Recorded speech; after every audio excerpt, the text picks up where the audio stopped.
राधा राधा राधा राधा कृष्ण कृष्ण कृष्ण। जैसे इस प्रकृति का सजीव चित्रण कर रहा हो। बताओ राधा, सबको सत्य बता दो। हाँ काका, अब आप सबको बरसाने से दूर जाने की आवश्यकता भी नहीं पड़ेगी।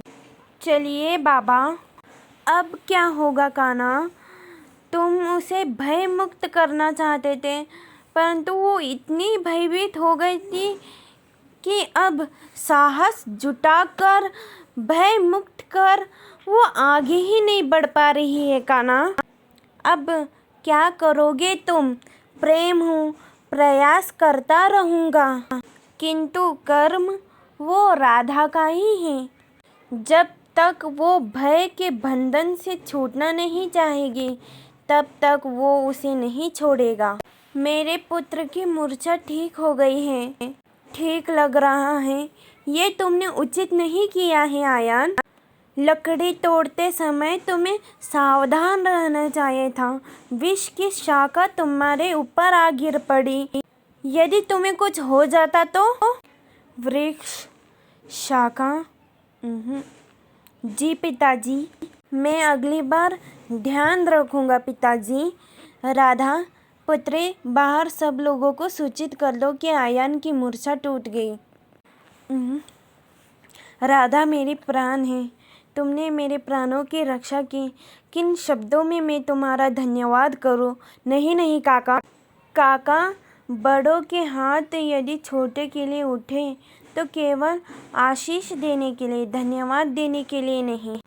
उनके शब्द बालकों को सीख देने के लिए निकले तो ही अच्छा लगता है। और धन्यवाद और आभार तो हमें आपको कहना चाहिए। आपके कारण हमारे संपूर्ण गांव वालों को इतनी सुंदर भूमि मिली। हमारे लक्ष्य की नींव डाल दी आपने। मैं बरसाने में एक विशेष उद्देश्य से आया हूँ राधा। एक दिन मैं अपने बरसाना को वश में करके रहूँगा। अब कैसे बताऊँ मैं बाबा को? कैसे बताऊँ कृष्ण का लक्ष्य? इसकी कामना तो पूर्ण बरसाने को हत्याने की ही। गृह प्रवेश के लिए दीपावली का दिन उचित होगा ना? कह तो तुम उचित ही रहे हो यशोदा। मेरी बहुत इच्छा है कि हम सब लोग मिलकर हमारे नए घर में दीपावली उत्सव मनाएं। निश्चिंत रहिए आप जीजी, बरसाने के लोग गोकुल वासियों के नए गांव में ही आप दीपावली मनाएंगे। अब बात तो बहुत प्रसन्नता की है, किंतु दीपावली में बहुत कम समय शेष रह गए हैं। अगर ये वीडियो आपको अच्छी लगी तो इसे like and share and subscribe करिए मित्रों। थैंक यू, धन्यवाद।